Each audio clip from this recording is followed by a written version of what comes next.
Hello everyone, this is Explore Channel. Today we are doing a taste test on a breakfast burrito from Family Dollar.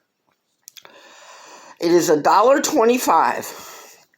It is a beautiful and good deal.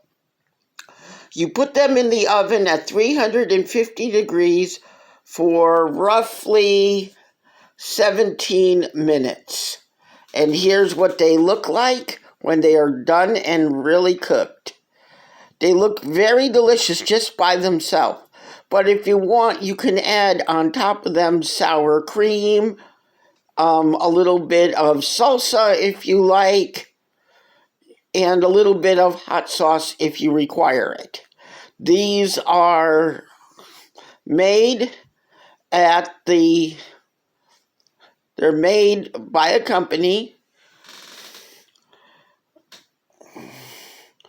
and I've tasted them a couple of times, and I give them a 10 out of 10 rating for taste.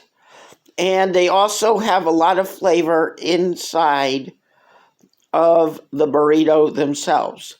These are a bargain burrito at Family Dollar for $1.25.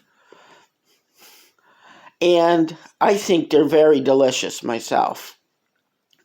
And I think you should like, share, and subscribe. Explorer Channel out. Love you all. Amen.